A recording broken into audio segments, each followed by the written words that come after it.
Preparing for OET in 30 days or less? Yes, you can. By now, you already know when your test is and where you stand in terms of your preparation. Don't worry, even if you feel anxious, that's quite normal. How much do I need to score? Will I be accepted to the country of my preference based on my individual score as well as my total score?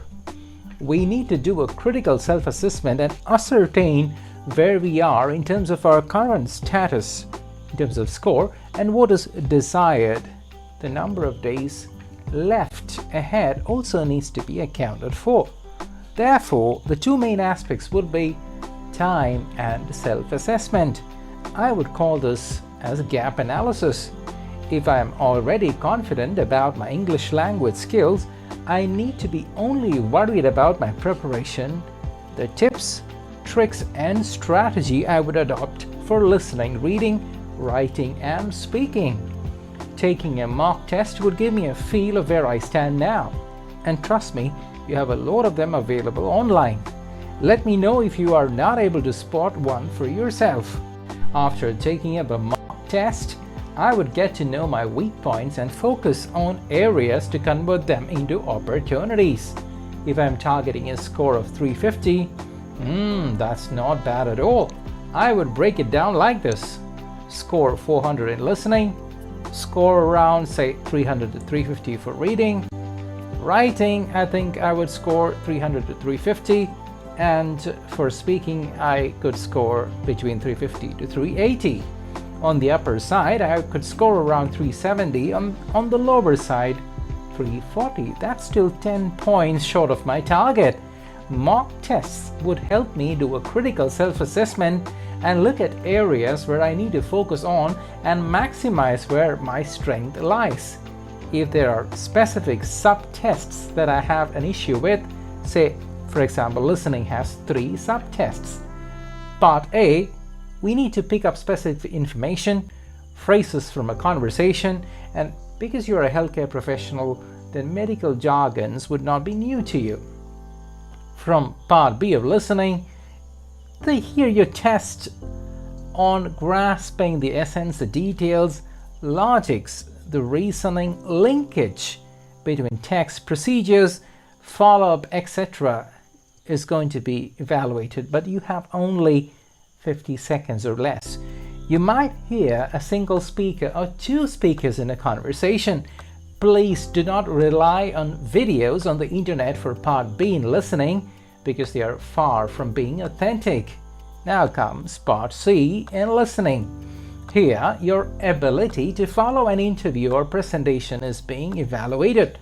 Of course, it's going to be a healthcare related topic. You will have multiple choice questions, MCQs, to deal with, answering questions on definition, details, opinion, suggestions, etc. For most, this part could be tough to handle. Don't worry, I'm here to help you. Let me know if you need assistance in finding podcasts or related videos to crack Part C.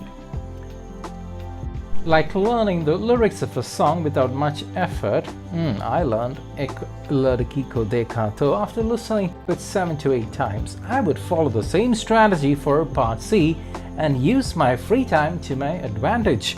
I would certainly seek the help of a coach or mentor to assist me in this area and on areas where I see a weakness. Let's move on to reading. Reading has 4 subtests. Being a healthcare professional, I might not have the habit of reading. Let me be honest with you. However, considering the short time ahead of me, I might want to pause a bit and start reading relevant material to practice reading. Reading Part A. Here, you will resort to ACE reading or quick reading or diagonal reading, sometimes called as skimming, to find relevant text matching the subtests A, B, C, or D, as we also need to use the letters as answers in the first part of the reading test. We only have 15 minutes to answer 20 questions, and it's all about speed, spending less than a minute per question. Scattered or all over the page reading is what I would practice to get a hang of highlighted words, headings, subheadings, statistical or quantitative data, and jargons related to the main topic, as well as nouns and verbs. Need assistance here? Let me know. Reading part B is easy to handle, but here you would deal with words or phrases on clinical practices, medical procedures, or activities, mostly with a verb that's indicative of the answer. Here we need to read a bit more into the text, unlike the quick scanning done in part A of reading. Next comes reading part C. These are easy to find on the internet in the form of articles or passages. They are less technical when compared to part A and part B. Let me remind you that given the short time of 30 days or less, I would take it for granted that you have a decent vocabulary by your side, and the only need now is to focus on your speed, transforming weak areas into strengths. Alright, now comes writing.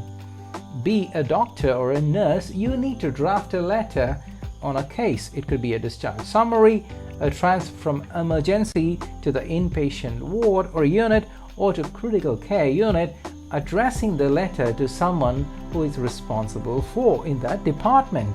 Here, your scoring is based on a few aspects.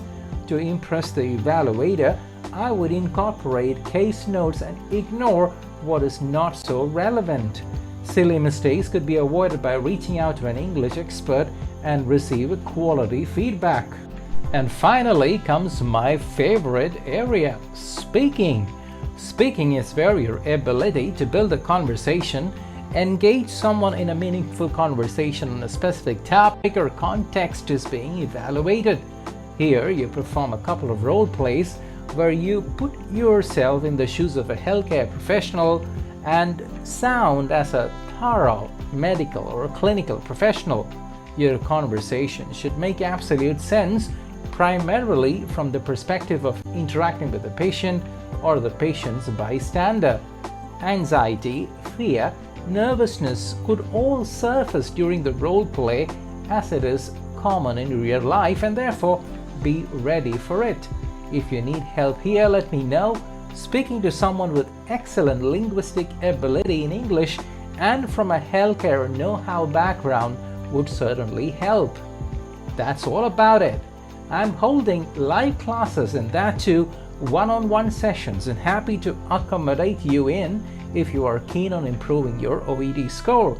If you're dialing from outside India, please prefix +91 followed by 9500 27288. Most of my students dialing from outside India have had issues connecting up, and therefore I need to stress the need to use the India International Code, as I'm located right now in the beautiful country, India. All the best and see you soon. Bye-bye.